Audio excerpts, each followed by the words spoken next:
ద్వారా ఒకడెంబడొకడు దేవుణ్ణి తిట్టేలాగా వాళ్ళు ప్రేరేపించారు. కానీ యోబు నోటి నుండి యెహోవా ఇచ్చెను, యెహోవా తీసుకొని పోయాను. యెహోవా నామునకు. ఒకవేళ నీవు నేను ఆ సిచ్యువేషన్లో ఉంటే ప్రార్థనకు వస్తామా? ఒక ఆయన పాపం ప్రార్థన చేశాడు. ప్రార్థన చేస్తే ఏమని ప్రార్థన చేశాడు? ప్రభువా, నాకు 2 ఆడపిల్లలు పుట్టారు, 3వ వాడు నాకు కొడుకు పుట్టని. ఏమంట? మూడో వాడు కొడుకు పుట్టలే, ఆడపిల్లే పుట్టింది. ఇప్పుడు ఏం చేయాలా? మళ్ళీ పాస్టర్ గారి దగ్గరకు వచ్చాడు.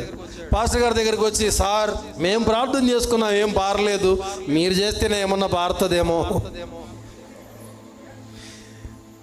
యేసుప్రభు వారు మాకేం మేనలుడు కాదు, మేనమామ కాదు, మేము రికమెండ్ చేస్తేదిగా. నువ్వు ప్రార్థన చేయాలా, మేము చేయాలా. అర్థమవుతుందా? కొంతమంది ఎట్లా ఉంటారంటే, వాళ్ళు చేస్తారులే, మేము తిని పండుకుంటాం, చికెన్ మటన్ అనుకుంటారు. తప్పది. ఉపవాసం సంఘానికి సేవకుడికి నీకేమో చికెనా?